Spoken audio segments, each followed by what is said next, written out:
So, welcome to Automation Ladies Live, Season 5. This is, well, I guess not our, this is our second live, because I did one last week with Frankfurt at the AHGD fall meeting, in which I got to see Allie and meet Allie's mom, so that was really cool. But today we have two Alicias with us. Finally, we have snagged the Alicia Lomas onto Automation Ladies. Welcome, Alicia. How are you? I'm so good. I'm so excited to be here. It's like way overdue. I know, I right? was in a hole for the last 4 years, and I'm ready to be here and talk to the world. All right. Well, we were also super stoked to have you at OT SCADA CON earlier this year. So that was our first time meeting in person for me and you. Process safety. You guys have met before though, right? Have you or no? We did because of Yep. Carlos. So we met in Reno Yeah. once. She Yep. showed me Redwood. Yeah, I signed an NDA and everything. Yep. And then I tried to hire her, and she was like, "No." Ah, okay, cool. That's okay. We find ways to work together eventually, don't we? One way or another. This industry. It's a small community. Yeah. And once you get to know good people, you know, your reputation kind of precedes you, right? People that you know want to work with you, they recommend you. So we've kind of been in your circles a little bit in that sense. We have some people in common that we work with. Josh over at TraceRoute. Tons of great people in our community. Michael Wada. I think I've been saying your name wrong this whole time. I thought it was Wida. Yeah, so did I. But then we just talked to Alex Poole, the owner of Mastal Technologies, where Michael is He working. was cool. He was super cool. We listened to that We episode. vibed. We vibed hardcore. We'll probably have him on again. Yeah. But yeah, sorry, Kathy, Rinny, and Michael Wada, if I'm getting it right this time, hopefully, maybe give me a thumbs up. Alicia Lomas, we got that right. Do we? Is there anything wrong? You did. Okay. I mean, you guys say it a little weird, but I forgive you. How do you say Lomas. it? It's Lomas. Oh. You always say like Lomas. Yeah. Yeah, that's more of an E to me. Lomas. Yeah. Yep. Growing up in Iceland, I tend to, if I don't know how to pronounce things, I usually get them wrong because I default to some side of my brain that like. Well, I go super Hispanic. I'm Alicia Lomas. Yeah, I know. Yeah. I know. And I have no family tie to that. Like all my family's from like Great Britain, so I have no idea. How did you get the name? I don't know. That's awesome. Well, some names are the same spelling in different languages, but pronounced differently. But they come from like the same root name. Where's your dad from? I mean, his dad moved over from England. And his name is Lomas? Yeah. So and my it's dad's not name is Lomas. Fabian. It's Lomas. Whatever you're saying. Yeah, Like, it's not Lomas. Lomas. Yeah, Yeah. Lomas, right? Lomas. Is that And my close? dad's name is Fabian, Like, so we need he's to got say a it like- Hispanic name too. Okay, that's confusing. That's confusing. I know. I don't know Well, what my Vicky grandparents were Gonzalez is a thinking. bit confusing too for me, isn't it? So you know, you can't judge a book by its cover or people by their Yes. names or any of those things, right? Yeah, no, I thought you were Mexican too, Nikki, and she's like, her husband is Filipino and Spanish, and Mexican's not really a part of that, even though there's a Gonzalez name. So yeah, we really can't tell anymore because we have just, bread between all the things. Melting pot. There's no way to know. And I come from Hawaii, and like everyone in Hawaii is like Filipino, Japanese, Hawaiian, Portuguese, English, like French. Yep. You're like, holy crap. But they're beautiful. But yeah, they're a million things. So where are you located, Alicia? I'm living in Burbank, Glendale area. Oh, California. Yeah. I'm in Hey, LA. South It's wonderful. when Courtney and I go to Automation Fair in a few weeks. Oh yeah, absolutely. Yeah, I've been meaning to hook In the up with neighborhood, Courtney. somewhat. Yeah. Very cool. Are you Well- going to Rockwell Fair? No, I'm not. I'm a Siemens girl now. I'm a Siemens girl. I mean, I can do Rockwell and I still can whip around in Studio 5000, but I'm a Siemens girl. All right. Well, then Yeah, maybe Portal. we'll see you at SPS next year in Atlanta. Yeah, I would love to go to one of those shows. They're Well, doing an cool. SPS in Atlanta? Yes. Is that the first And- one? Yes. Oh shit. Wow. Let's go. And Wow, that's nice to go. AHCD's spring meeting is also in Atlanta. Let's go. Yeah. Alicia, you Yeah, have to cool. go. Yes, we're I going know. for Let's sure. plan it. Okay, Yeah, cool. I talked to their people at IMTS a few weeks ago. They actually had an SPS stage in the North Hall, I guess. Yeah, North Hall is where more of the automation stuff was located. And they had like SPS representatives there, and they were running some talks on like a side stage. And Nice. yeah, they told me all SPS about means it. PLC. I just don't know how to say the full programmable I'm not logic sure. controller in German. Is going to take me a while because I can speak Spanish and that German shit is hard. Yeah, because I did. IMTS was a lot of like machining and those sorts of machines, which obviously have a lot of automation. And then the Yeah. automation around it, so machine tending and all kinds of technologies, right? A lot of robot arms. But our stuff, like control stuff, PLC stuff, components that we build into our things or your guys' stuff is Well, she does robots too. SPS is kind of the closest thing I think for that exact niche. Yeah. And there isn't like Cool. automate also kind of focuses on the user quite a bit. Introducing automation to manufacturers.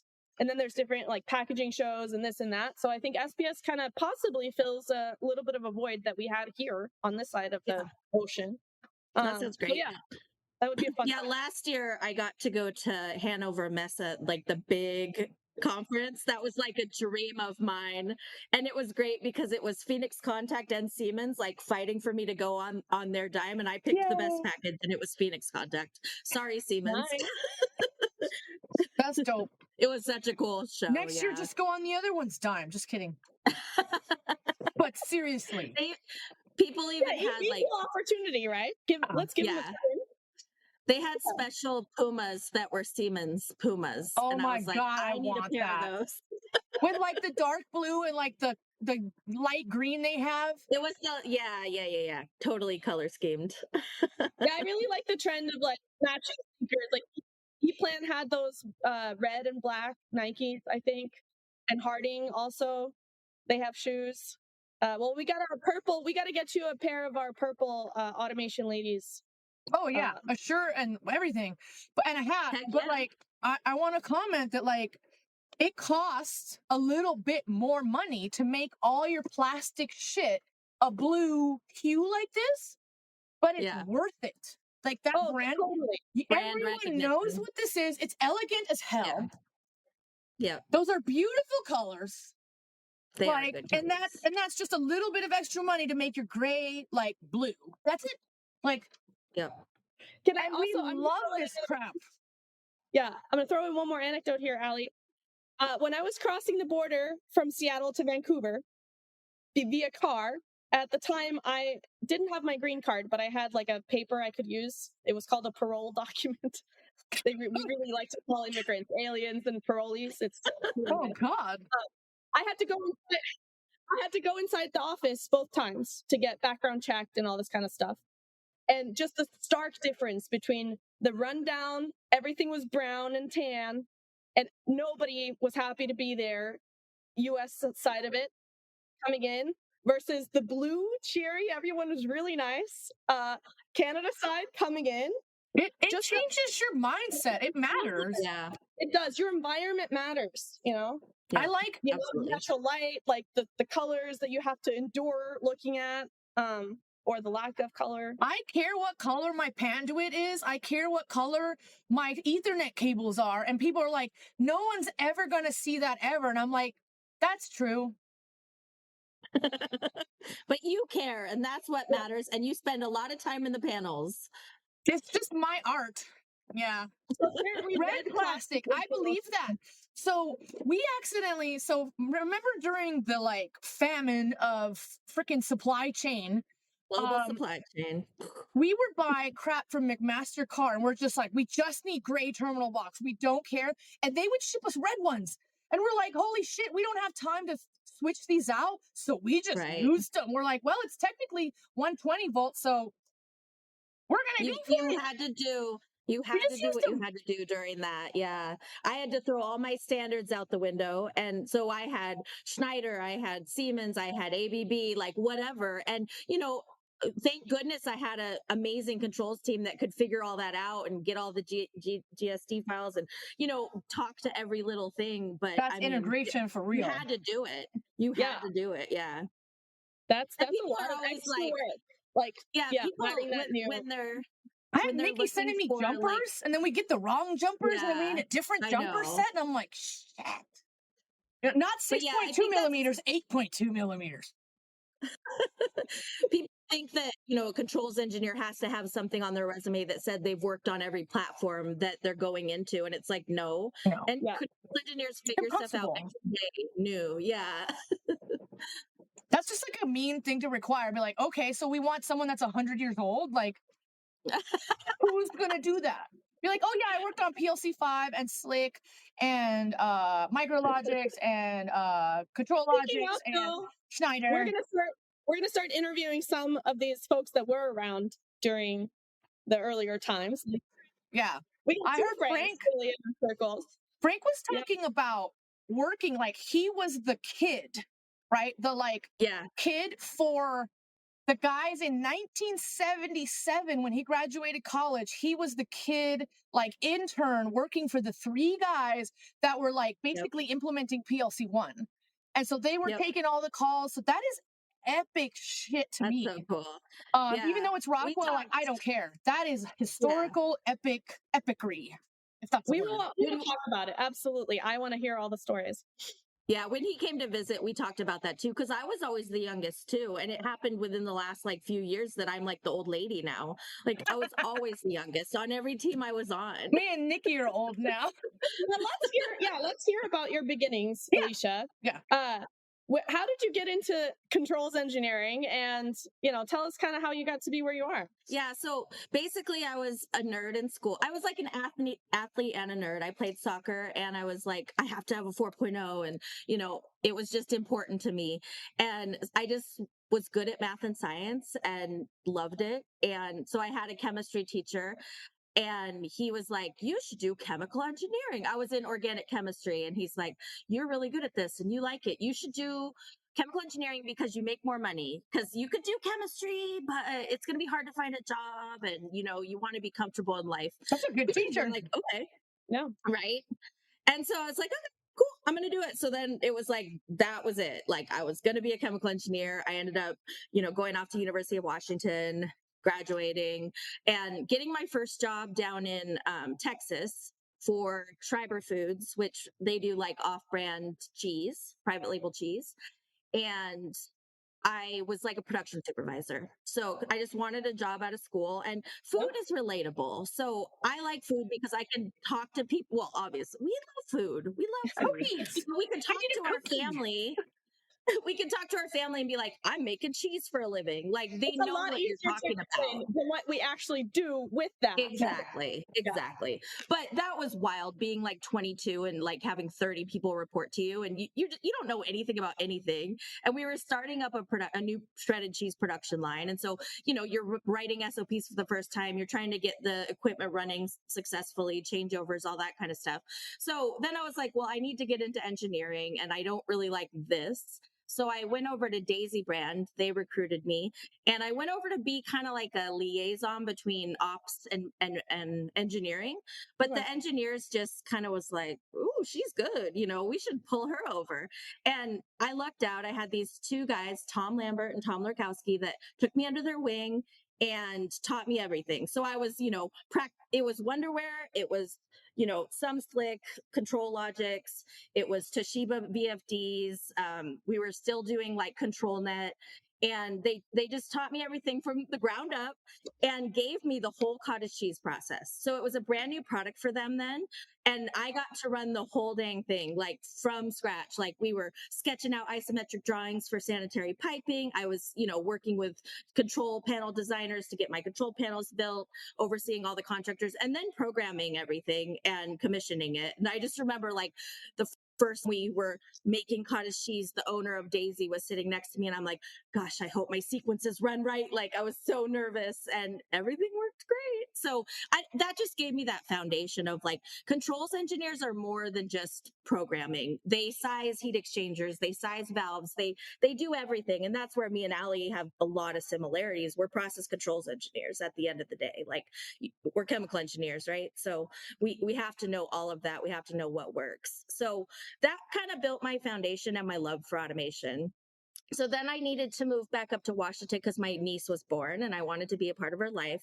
So I became like a project engineer at a pancake factory, and Food. they were making brownies and pancakes, and it always smelled really good. And but so I was the only engineer and in charge of the capital plan for the plant, basically. So installing, packaging lines to increase throughput, putting in a new shortening system, those sorts of things. I still got to dabble in controls, although we had like integrators or vendors do a lot of it, but I would come in and like fix it to get it over the finish line and help maintenance, anytime they needed to get in the controls or add a new recipe, that sort of thing.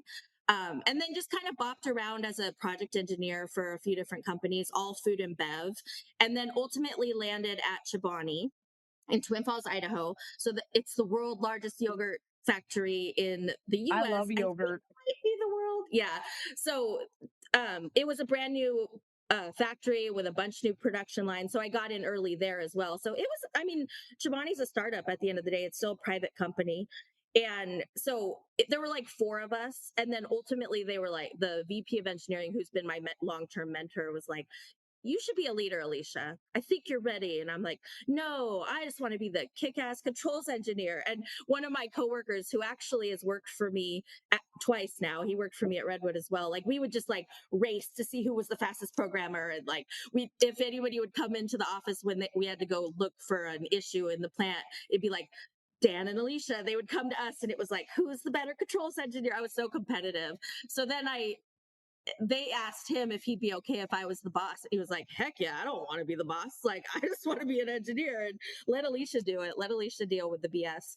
So that kind of Story of forced our me into the lives. leadership side. I know. So that was the leadership side. And I made mistakes. I foolishly thought that uh, all engineers should all be kick-ass programmers, and everybody should fit into this mold, and come to find out that's not true, and you just have to figure out what people's skills are. So I had somebody that was not a great programmer, but he was like awesome at electrical, so I figured out how to like utilize him and make him grow. I was holding him back by trying to push him into this weird mold. So those are some of the early lessons that helped me understand you have to meet people where they're at. And I love leading people. That's That's like my new amazing. passion. Yeah. So then just kind of did a couple other things to get some different industries under my belt. I did Walmart e-commerce. I thought I was being hired by Jet, but then like Jet got bought. So then I'm Oh, Like in switch like and bait. Ben. yeah. Yeah, and I'm like, freaking Walmart. I've always been like, ew. And so now I'm in Bentonville, Arkansas. It's a big name. No, Really I would nice. take that job in a second. Like, that's a big ass name. So I was really surprised, like how much I liked Bentonville. Yeah, no, it was a really cute place to visit. And they have such cool accommodations, like fancy, like employee stores and gyms and really cool stuff. Ooh. And it was cool learning the logistics fulfillment center side. I mean, the PLC part of it is actually pretty boring. The complexity is warehouse management system and figuring out where everything needs to go via the Yeah. barcode scans and all that it's a kind of stuff. specialty SCADA, basically. Exactly. So did that, went to medical device startup for a while, which was cool because I got to travel to Europe a lot because we were buying a bunch of equipment from Switzerland and Italy. Um, did that, diabetes testing devices, and then went over to Redwood. And so that's where I was for the last 4 years, starting up a bunch of production lines for Redwood. I was first 50 employees, first controls person, built a team. And by the time I left, I had built 4 factories in 3.5 years on my controls design. So really proud of that. And a team of 30 people. Yeah. So really incredible team that I had there. It was great, and I miss them every day. I have like a group text, like, because I miss being able to like collaborate with them, because now Yeah. I'm back on my own. I'm the basically I got hired to do the integration and controls for Terraform, which we're basically making we're basically making a system that will take solar to create hydrogen via electrolysis and then direct air capture to make CO2, and then combine the two to go through a reactor and make methane, so natural green methane. And so yeah, we're building that up. I was prototyping wondering where the things, getting carbon everything came integrated. from. So CO2. Oh Got yeah, it. Got it. I was like, yeah, how are we making fuel? Okay, got it. yeah, we're going to ultimately make other things as well, but we're just starting with methane. So I'm back to kind of being the only engineer here and kind of bouncing ideas off myself, but I have a great network. So I reach out to Josh all the time. I reach out to my old employees. I got a tour all of that fun place. stuff. That was cool. Yeah, so we have joining the party, Courtney Fernandez. Sorry, late. Yeah, so I was asking, with Terraform, like what you're doing is incredible if it succeeds in like on a mass scale, right? Yeah. And Redwood Materials is also, I was going to say, you've been referring it to it as Redwood. I'm sure many people know what it is, but what did they do? What did those factories and those lines that you started up do? Yeah, so we were taking in lithium-ion batteries and of any form, so laptop batteries, Cell phones, toothbrushes, up to big Tesla battery packs and battery packs from lots of cars, disassembling and recycling those materials, and then creating new battery materials as well, like copper foil, cathode active material. So basically trying to create that circular supply chain, because we were also taking in production scrap from like Panasonic and then delivering them copper foil. So yeah, really cool industry to be in, because we have to figure out how to deal with all these end of life batteries. Melting batteries. Oh yeah, there were Melted some crazy things. Giant kilns, lots That's of so cool. melted batteries. So cool, but it also sounds like so much like toxic stuff going on. I'm sure there's like Yes, the safety involved. Yeah, you need afterburners for that. It's a very I know it's a very Yes. toxic process to like make it in the first place and to recycle it and all that. So I'm curious actually about like all the I mean just chemical safety that you have to participate in over there to make sure it's something that I was really proud of is that, you know, if you looked at our stacks, we were cleaning that exhaust. So yeah, we had various pieces of process equipment to make sure what we were sending, you know, you have to, you know, there's air permits and things like that, but depends also on where you are, right? You want to. Yeah, it does. It totally does. You're in the South, they may not care. Yeah, I think a lot of businesses go to places that don't care. Where it's more if you're in California, you're going to do it right. You have to. I remember in the coffee industry, different places needed an afterburner. Other places, we would just let the coffee dust just out into the atmosphere. I think New Hampshire doesn't care, but you go to Boston or Massachusetts and they're like, you absolutely need to burn all that. So it really is like state, local government dependent on how much they care about like your emissions. Dude, this is kind of unrelated, but I read an article once about like the people that live by the sriracha factory and how like their eyes burn when they're like just shivering in the air or whatever. Have you ever been? I went to the Tabasco factory. What is that, like some island in Louisiana? And in the parking lot, you're like, damn. So just to get in there, you're like, whoo. I guess because it's a food chemical, they don't necessarily regulate how much like capsaicin you put in the air. It's a lot because I'm putting it in barrels. It's delicious, but like it is a spicy parking lot. It is a spicy parking lot. So Courtney, I know you were late because I think you've been out. You want to tell us what you've been up to today?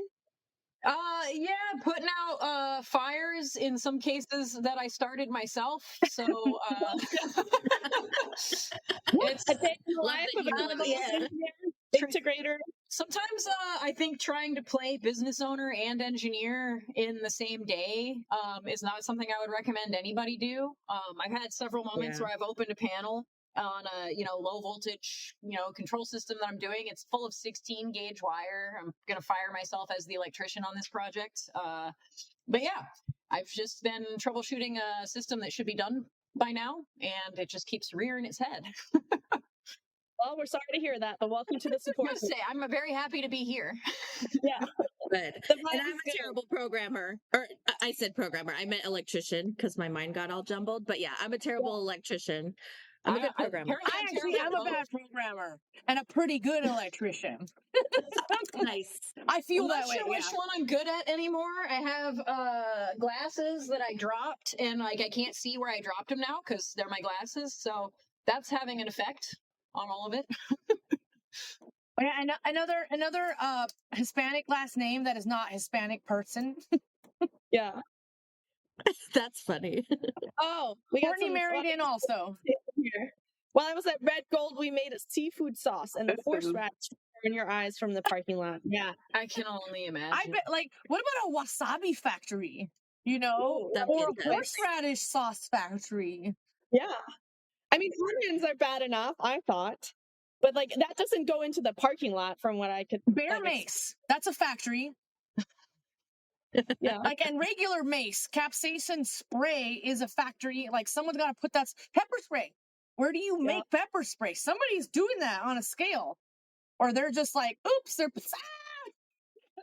Actually, the worst thing I've ever experienced was there was actually a factory behind the one that I was working for, but they were doing dog food, like packaging dog food, but it smelled horrific. Yeah. And I was in Like I was in rotting my meat. first trimester with my first kid actually, and the company I was working for like put text on the garbage can lids and then like inspected the text on it and everything. But when the factory behind them was doing the dog food, I was like, do you guys actually deal with the trash too? Because this is terrible.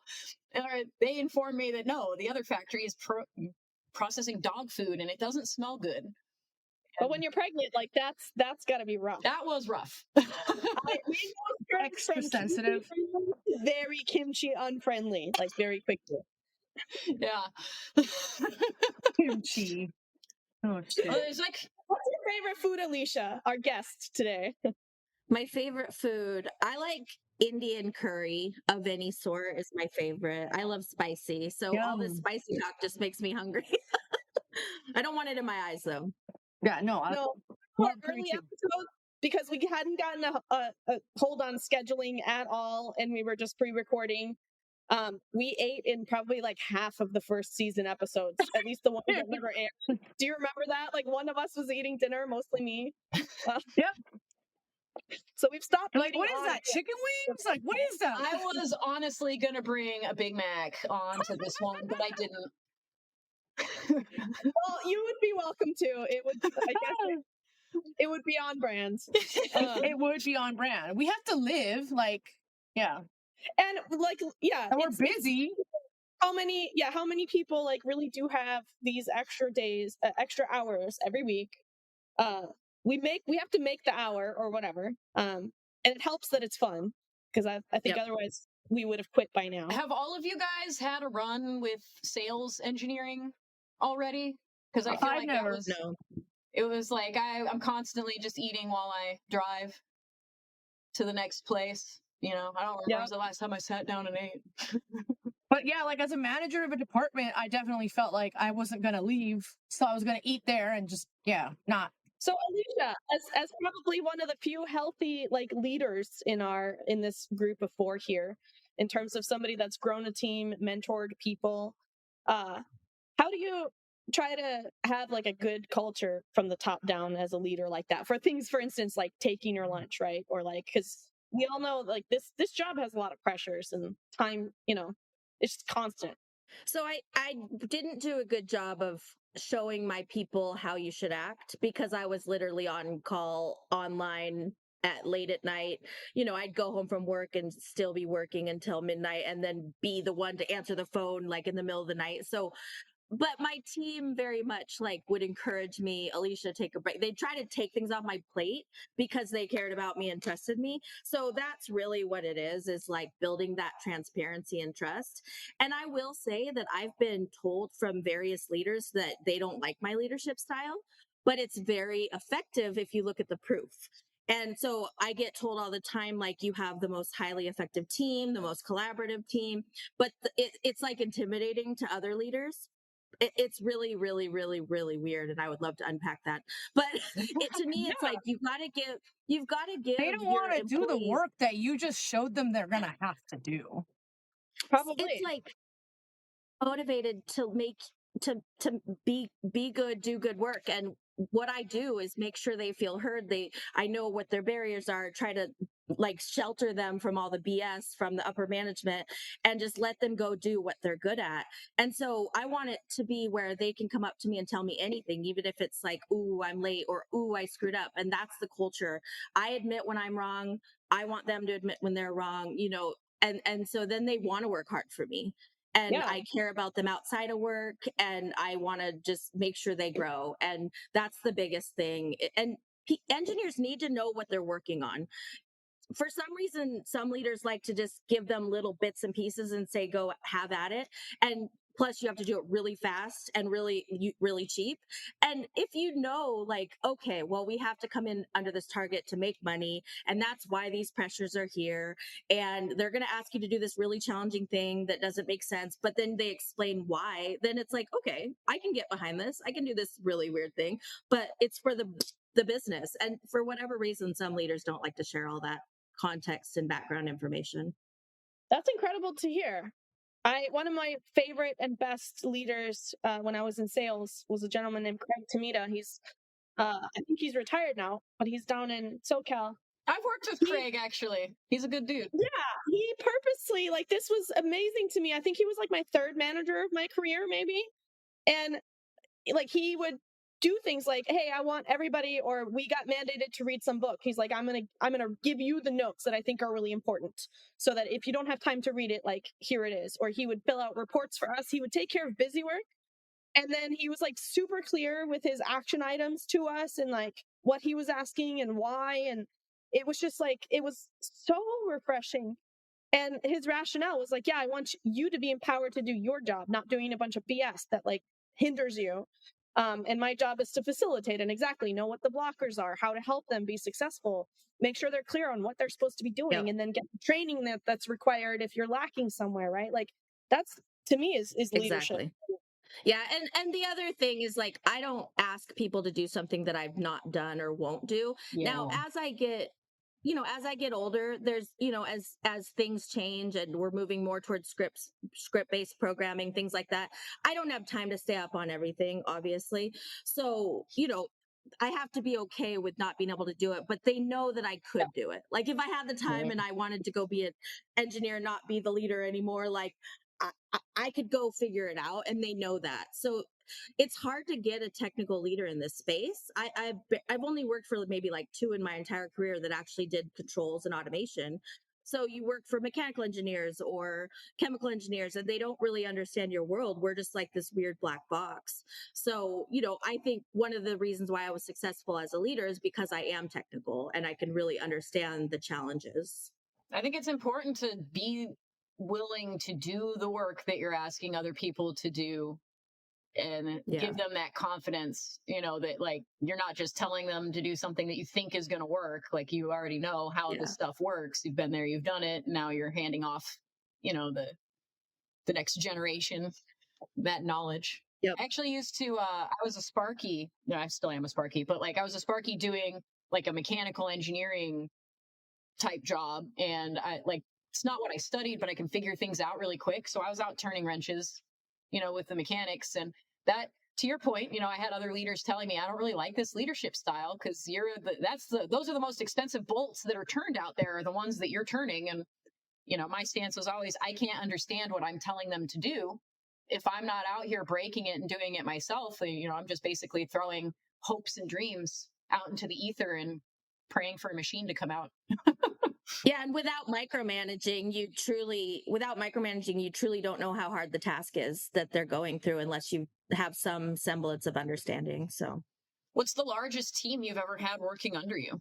It was the recent one of 30 people. So that was new. Previously, it was like 12. Yeah. Those are both huge. Like, what is your approach to managing that many engineers? Out of curiosity, like, do you just meet with everybody frequently, or do you have like really large group discussions?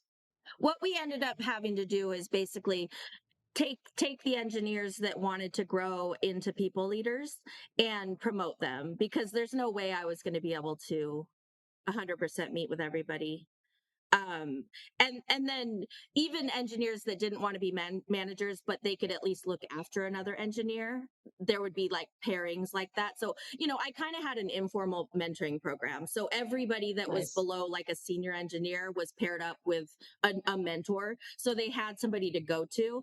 And then, yeah, I mean, my leadership style is also to like know what's going on in the day to day, so that one-on-ones, yes, we need to do them because some people only like to really talk about things that are going on in those spaces. But I always kind of know what's going on day to day, but not in a micromanaging way. Like, oh, cool. Like, look at that win, or, hey, tell me about what's going on, trying to uncover those problems or issues or blockers. I mean, that's, you get close to your team, you have those conversations. So do the engineers stepping into mentor roles, do they usually do so voluntarily, or? So when it was just like mentorship, I just kind of talked to them, and people were really excited about it because we just had new, green engineers that were excited to learn. And I found that not all individual contributors want to be a manager because they don't want to deal with the meetings and the BS, but they like to mentor a lot. So that was not a problem getting people to sign up for mentorship. Awesome. One of the first times I ever did a review on another person, because I haven't done that very much in my life, but I was a manager at one point, and I had 2 people under me, and like one of them, it was like the first time I'm doing a review ever in my life, and this guy cries. Oh no! Did you feel like it was warranted, or was he just sensitive? It kind of just turned into like, my dad was really hard on me, and I'm like, I am not a psychologist. No, I am not qualified. I'm not qualified. Oh no, Allie. So I've always been traumatized. I don't really want to be a manager for like a million reasons, and that's part of it. Is just like, I have so much of my own baggage that like I don't know how to be a therapist. You do have to. Do you feel like a therapist sometimes? Yeah, I mean, some of it is listening and being there for your team when they're going through some struggles, but you do have to get comfortable delivering bad news and delivering tough feedback. And in fact, when you have good engineers, they're going to ask for it. I had some incredible engineers that I didn't really have anything negative other than just some really chintzy stuff, and they're like, no, give me more feedback, I want feedback. And I'm like, well, we're talking about how you can grow to the next level, but as far as like where you're at, you're doing great. All right. We heard a little quip, or I don't know, story the other day from one of our other ladies. She's got some younger employees from the newer generation, younger generation. And she was giving some constructive feedback, and I was like, oh no, I think I'm doing fine. Gen Z. And she like continued to kind of press the point, and he said that he felt like this conversation was demoralizing. Oh gosh. And so clearly, like, the delivery needs to be adjusted. Oh, or like God. Delivery when the message is just like, no, I actually disagree with you. Like, a I'm little fine. cringe. Yeah. And that's not going to work. If somebody's not open to feedback, then yeah, how are we going to do that with them? Like, they're just like, no, I don't feel good. Be like, I'm not making any judgments, but I am also feel totally unprepared to manage anybody like that isn't a millennial. I would say feeling super warm and fuzzy was never part of controls engineering when we were coming up. So that's the part that we're just struggling with for them. It's just like, I'm not going to make this super nice because that's not what's actually going to get you where you're supposed to go. That's not this kind of job. I actually made a guy cry too, and it was one of those where he shouldn't have cried. Like, I didn't do anything wrong. He was just really upset, and he went off and told everybody that I'm such a mean manager and this, that, and the other. And he needed a couple days off to heal from me making him cry. Oh, I mean, I have a guy who's pretty intense. I'm not going to make the comments, but he's healing from something else. A case of something else. So this was a good one where there was a man that decided to tell me that the reason why he cried and the reason why we're having such issues is probably my leadership style. Like, it's probably my fault that I'm not approaching him in the right way. So he moved over to somebody else's team, and that guy got to lead him. And in one of the performance review meetings, he was like, that is one of the most difficult people I've ever had to work for me. And I felt so vindicated. Validated. Hell yeah. Mansplained to me. Oh my gosh. Like, nope, he's impossible for everyone. Like, no, he's just a problem child. Yep. We've got some really cool comments, so I'm going to throw a few up on the screen here. I really like this. Empowerment is the greatest motivator. I feel like I can wholeheartedly nod to that one. Thank you, Jackie. We really appreciate that. We're having fun with this. Look, Vlad is here from Manufacturing. You've been a guest there, right, Alicia? I'm going on in November, but we've caught up one-on-one before. Yeah. Exciting. That was my first podcast. Yeah. Nice. Jason Jones says Allie going off would probably make me cry too. I've heard that because, like, back in the day, I was the nicest person, and now today I'm like told multiple times that I do make people cry, and that like my energy is so intense that they don't want. It's not because I'm mean; it's because they don't want to let me down, and they truly like what I stand for. And so if I do give them like any kind of negative feedback, they think that that's really bad, and like I don't want to hurt anybody, and I don't even feel that kind of negative stuff towards people. But like I get it now. Like I'm not my moods and like my ability to control my emotions is like really important because I can hurt others in ways that I never thought about.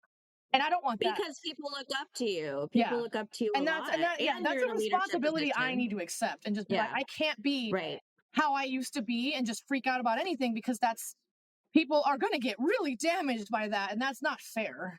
And which is crazy. Stressed, they're going to feel it. Yeah. Yeah, you're stressed. Your people feel your stress. My cortisol. Yep. I was recommending to everyone earlier today to watch this like 2-hour YouTube video on neuroscience. I'll make a post about it on LinkedIn. I put my summary together because I was like, most people probably will not watch this, but you have to make my TLDR.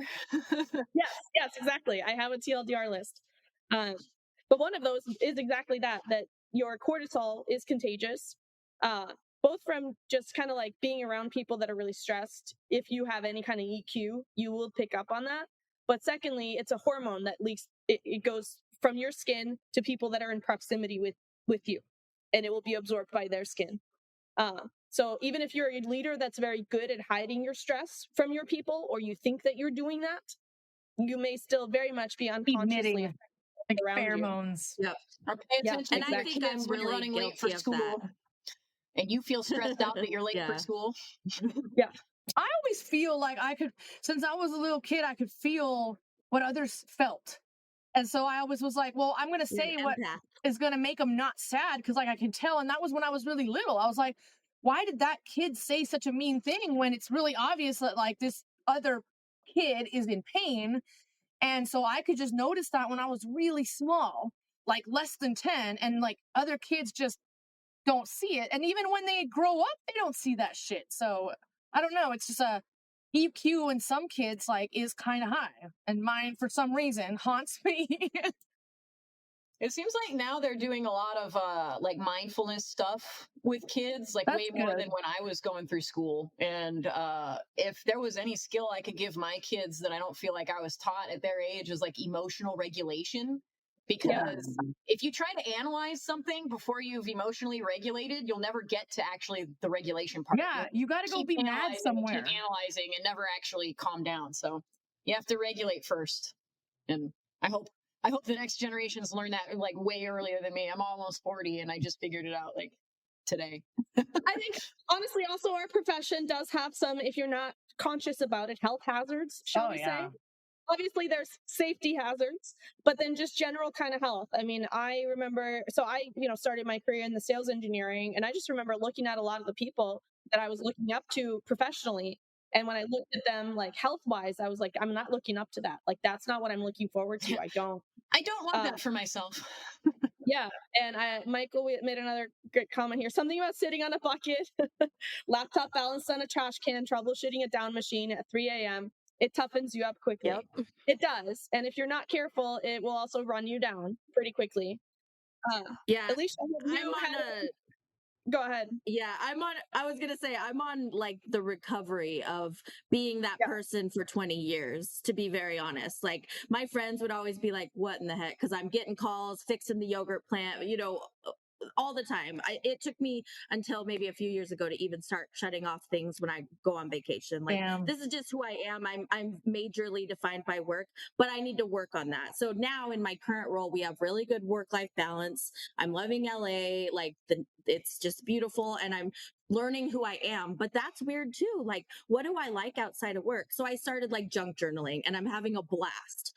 But it's really strange. I just put my whole soul into it for so long, and I was worried about my health very much, like way too stressed out. And you get like a weird heart palpitation. You're like, oh God, I'm having a heart attack. And it's hard to find in women, like it's just, yeah, you got to be careful. And I'm working on the mindfulness. Yeah. Or I thought I was having a heart attack every day until a doctor said that's not what that is. It was panic attacks, right? Yeah, he was like, can you just make a less stressful life? And I was like, no. My therapist and my psychiatrist try that on me every time. Why don't you just not stress? Can't you just have a like chill life? And with explicit detail, paint me a picture of what that even looks like, so that I could copy it. Yeah. Or like, can you come into my life and start doing a lot of things for me so that I can now, like, can you change all my childhood? Can you take care of all my dependents? That would be great. It really, I also I'm kind of currently entering a recovery for my last 3 years of sprinting, and lots of associated things. And yeah, adrenal fatigue. Especially early on when I had just had kids and they were really young, right? I had a baby and a toddler, and people are like, "Oh, make sure to take some time for you. Make sure not super easy said than done." And I'm like, "Can you come babysit for me then? And like buy me a gift card to go somewhere or do something, or just let me take a bath." Like, but yeah, don't say it if you're not willing to back it up. Nikki, one of the funniest things I ever heard was when somebody said, "Hey, I keep hearing sleep when the baby sleeps," and it's like, sure, and I'll do laundry when the baby does laundry, and I'll wash dishes when the baby washes dishes.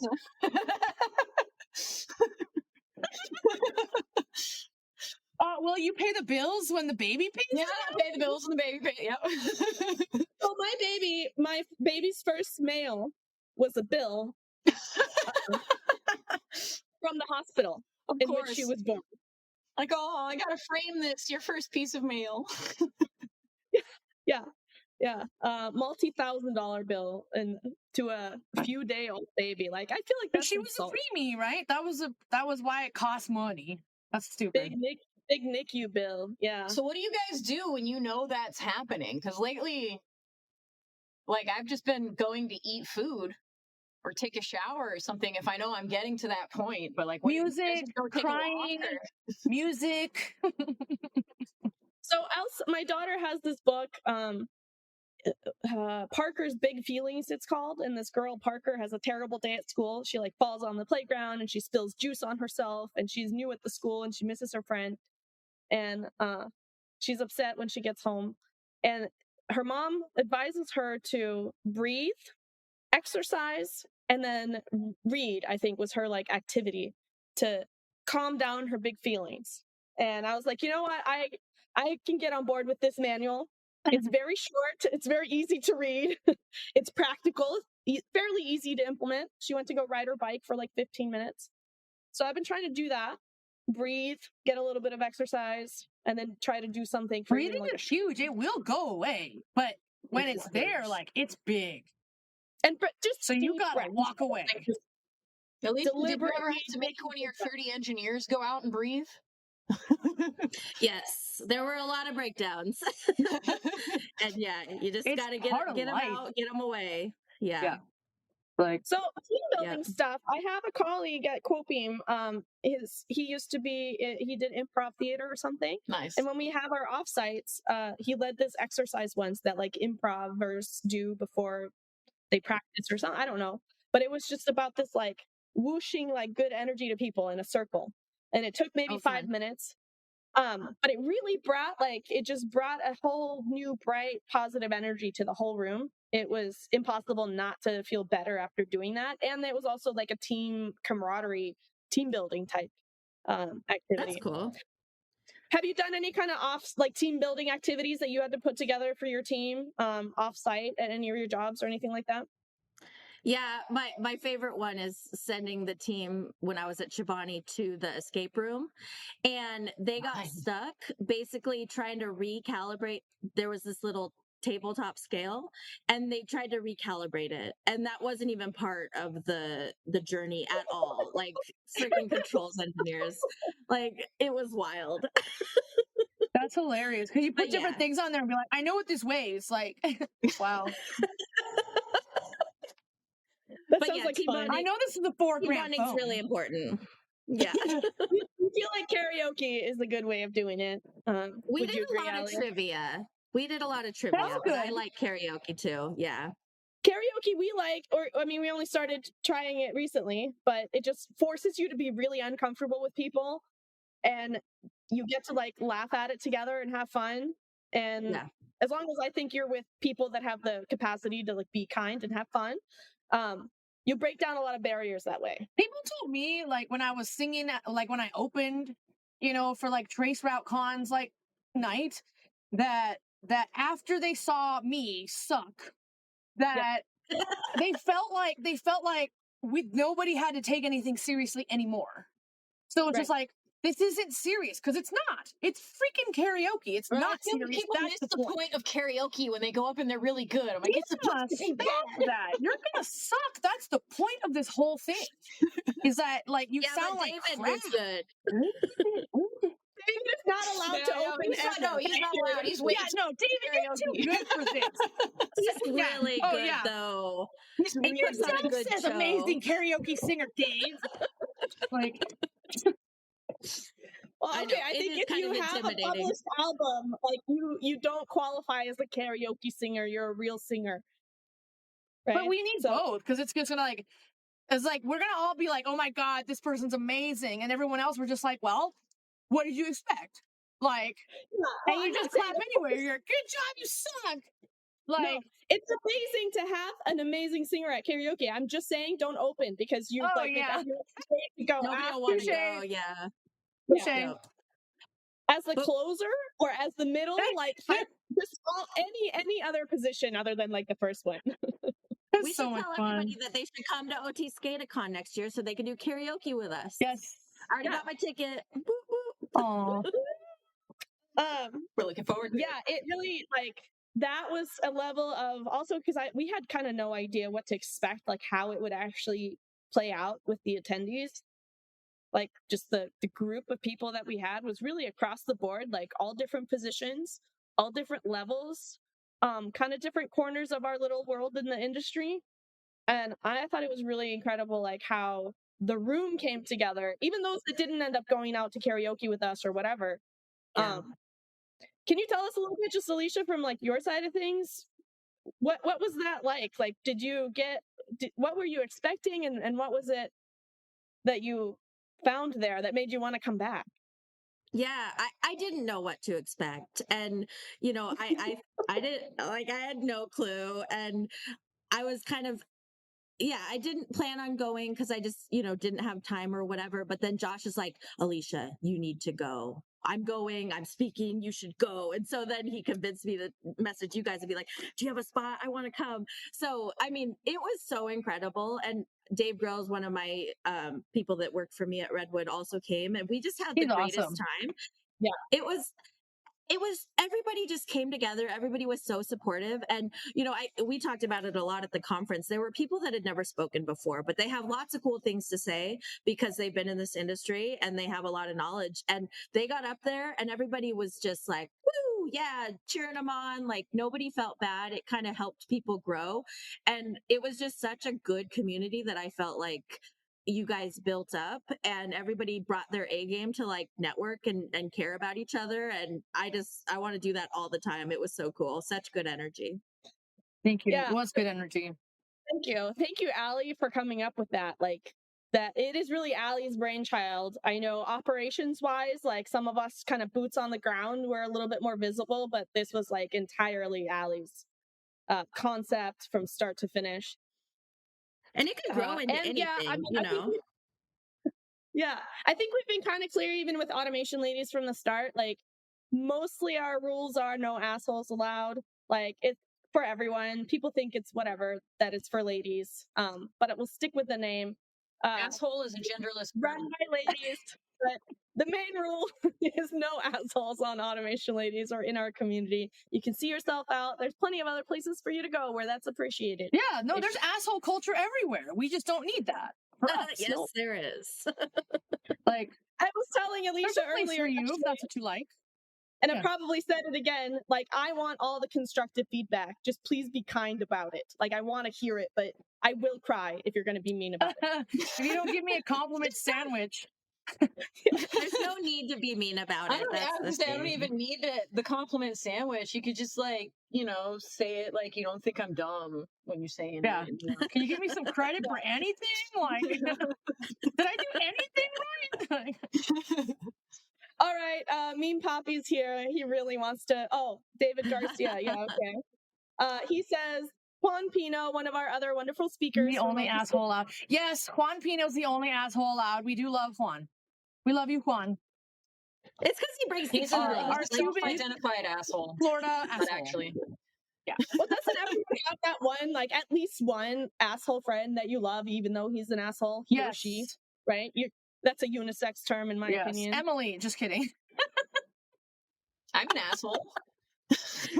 I'm an asshole too. So I love her, but damn. I just try to keep the ratio down below 5% of the time. Yeah. I have a designated one in my life. It's one of my husband's friends from high school. So I've known him since for too long. And when he comes to my house, I have to be his guest. That's how I've figured out a way to make that relationship work. But learning to read people, knowing what their strengths are, knowing like things that you're not going to change about them, that also applies in the workplace situation, right? So Alicia, you said you kind of figured out that, instead of trying to make everyone the same, figuring out people's strengths. And that's really I think one of the biggest things about like really high performing teams. It's a puzzle, not, I don't know, checkers board where every chart or anything. Yeah. Or something like that. Right. Yep. That's cool. Yeah, you have to determine what things you can work on and grow someone and what things are just part of their nature and then work around it. And I think things like behavioral tests like predictive index and, DISC and all of those are actually pretty cool tools for a team if you're willing to like share the results, because I can give you mine from, it was like over 10 years ago, but I can give you mine and it talks about like, oh, Alicia doesn't like it when people use jargon that's not common or when people go too slow. And it's like, I know I need to work on being patient, but other people need to understand that where I'm coming at it from. So those tools are really helpful. Yeah, we just recently did one called the Enneagram, but I think as you get older and wiser as well, you kind of realize like that reading about yourself, like some of those things may change, but some of those things are just realities. And like, rather than I used to try to present myself as like a mold of a person that I was told in college is what employers wanted. Right. And then now I'm at a point where I'm like, here's all of it. Like, it's kind of disturbing that to go to college, they're like, you need to be in all of these like volunteer things. Are we faking volunteering? Like just to get into college, is that even like good? But that's probably like a crazy thing to go start talking about. But yeah, well, we are actually at time, so I'm going to go ahead and throw it over to Alicia one last time. Can you tell us where people should be connecting with you, following you, if there's anything coming up that you want us to know about, and all of that good stuff. Brag about whatever you want and pitch whatever you like. Yeah, so I was kind of in a hole for the last 4 years just building factories. So I'm kind of back out and I'm on LinkedIn pretty actively. So that's probably the best place. I love connecting. I love talking about automation stuff. I love answering questions. I love helping people, know what's out there and know what problems they can run into. So yeah, network with me for sure. I'm working on getting a website and all that kind of stuff. But yeah, I'm just around. Very cool. Well, thank you so much for joining us. This was a blast, and we look forward to seeing you again next time, because this is definitely not your last. We will have you again, please. Of course. Yes. If you allow. Thanks everyone for joining. Bye. Bye. Thanks, everyone.